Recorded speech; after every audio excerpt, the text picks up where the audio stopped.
മലയാള സിനിമയുടെ ഓൾറൗണ്ടറെക്കുറിച്ചുള്ള കഥയാണ്. ശ്രീകുമാരൻ തമ്പി നിർമ്മിച്ച് ശശികുമാർ സംവിധാനം ചെയ്ത ചിത്രമായിരുന്നു ജയിക്കാനായി ജനിച്ചവൻ. സിനിമയുടെ ഷൂട്ടിംഗ് തീരാറായപ്പോൾ നിർമ്മാതാവും സംവിധായകനുമായ ബക്കർ ലൊക്കേഷനിലെത്തി ഫിലിം ചേംബറിന്റെ ഇൻസ്റ്റിറ്റ്യൂട്ടിൽ അഭിനയം പഠിച്ച തന്നോടൊപ്പം താമസിക്കുന്ന ഒരു യുവാവിനെപ്പറ്റി തമ്പിയോടും ശശികുമാരനോടും പറഞ്ഞു. അയാൾക്ക് ഈ സിനിമയിൽ ഒരു ചെറിയ സീനെങ്കിലും കൊടുക്കണം എന്ന ആവശ്യമാണ് ബക്കർ മുന്നോട്ടുവെച്ചത്. പിന്നീട് വാസു സ്റ്റുഡിയോയിൽ ഷൂട്ടിംഗ് നടക്കുമ്പോൾ ബക്കറിന്റെ കത്തുമായി കറുത്തുമെലിഞ്ഞ ഒരു ചെറുപ്പക്കാരൻ വന്നു. തമ്പിയും ശശികുമാറും ആ കത്തു വാങ്ങി വായിച്ചു.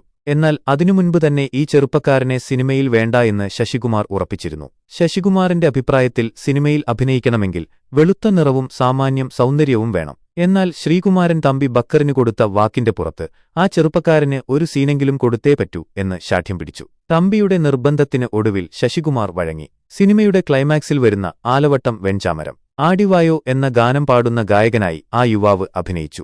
ഗായകന് സൗന്ദര്യം കുറവായതിനാൽ സംവിധായകനും എഡിറ്ററും പാടുന്ന നടന് അധികം പ്രാധാന്യം നൽകാതെയാണ് ആ രംഗം ചിത്രീകരിച്ചത്. ആ രംഗത്തിൽ തന്നെ ഒന്നോ രണ്ടോ ഷോട്ടിൽ മാത്രമായി ആ നടനെ ഒതുക്കിക്കളഞ്ഞു. പിൽക്കാലത്ത് അത്ഭുതങ്ങൾ സൃഷ്ടിച്ച മികച്ച നടനും സംവിധായകനും തിരക്കഥാകൃത്തും എന്നുവേണ്ട സിനിമയുടെ സകല മേഖലകളിലും തന്റെ പേര് കുത്തിവെച്ച പ്രിയ ശ്രീനിവാസനായിരുന്നു ആ ചെറുപ്പക്കാരൻ. കഴിവുകൊണ്ടാണ് മനുഷ്യരെ അളക്കേണ്ടത്, അല്ലാതെ രൂപം കൊണ്ടല്ലെന്ന് തെളിയിച്ച ശ്രീനിവാസൻ